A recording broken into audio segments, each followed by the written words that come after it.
কিছুদিন আগে চলে গেছিলাম আমাদের মামাদের বাড়িতে আর কি মনসা পূজার পাঠা দিয়েছিল সেই জন্য। দাঁড়াও তোমরা মামার বাড়ি বলছি তো আবার হয়তো বলবে যে কটা মামার বাড়ি আছে।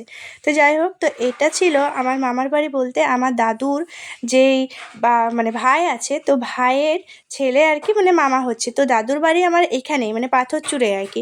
তো ওইখানে আমার দাদুরা থাকে না, থাকে হচ্ছে হরিপুরে। তো হরিপুরে আর কি ওইখানে আমরাও থাকি। তো সেটাই হচ্ছে আমাদের আসল মামার বাড়ি। আগের ভিডিওতে আমি শিবরাত্রি ব্লগে পোস্ট করেছিলাম যে আমার বাড়ি হচ্ছে আসল বাড়ি, মানে আসল বাড়িতে নিমন্ত্রণ দিতে গেছিলাম ওইদিকে। তো তোমরা অনেকেই জিজ্ঞেস করেছিলো তোমার বাড়ি কোথায়, তাই বলে দিলাম আমার বাড়ি হচ্ছে হরিপুর কৈলিয়ারিতে।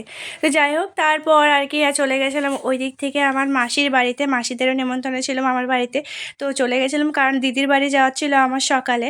তো মানে সেদিন বিকেলেই যাওয়ার ছিল, দেরি হয়ে গেছিলো। তো তার জন্য মাসি মেশো বললো চল আমাদের বাড়িতে, কারণ মাসির বাড়ি পান্ডে বছরে, তার ওই দিক থেকে আমার দিদির বাড়ি দুবরাজপুরে। তো সেই জন্য যেতেও সুবিধা হবে।